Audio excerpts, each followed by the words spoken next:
And that's one other story you'll only see on Local 10 News about a growing school controversy. And tonight, parents at iPrep Academy are being asked to say okay before their children participate in Black History Month events. And Local 10's Hatzel Bello live now in Miami with our exclusive tonight. Hatzel.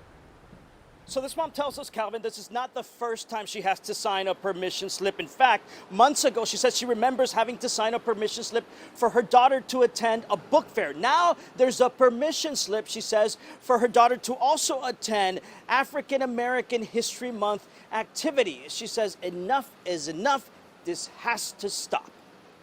I was shocked. This mom thought she may have misunderstood the document. The permission form is asking parents if they want their kids to participate in class and school-wide presentations showcasing the achievements and recognizing the rich and diverse traditions, histories, and innumerable contributions of the Black communities. This is a policy that's an extension of a new state board rule. School board member Steve Gallen says it all has to do with getting parental consent when individuals come on campus, a policy that was just enacted last year in November, an extension of the Parental Bill of Rights. We have to follow the law.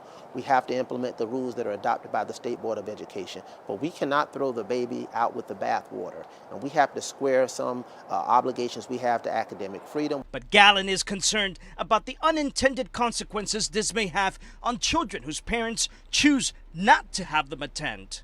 It's a step too far. I mean, this is Black History Month. This is supposed to be a celebration. FIU professor Marvin Dunn, who's an expert in African American history, says this will create a generation of people who are miseducated when it comes to Black history. And I think when parents become involved in making that decision, keeping some kids out, some kids in, you have unequal learning.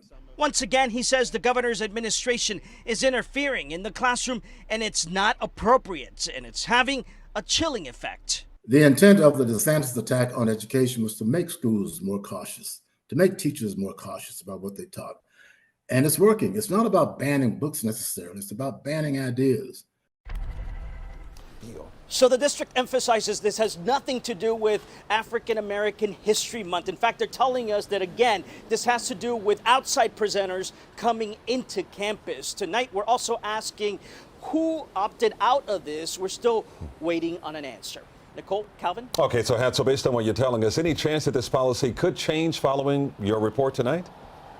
Yes, so when we talked to the school board member, he says the district has to do more. This is not enough. In fact, because of our reporting, because of this story, he's going to bring up the issue at this Wednesday's committee hearing.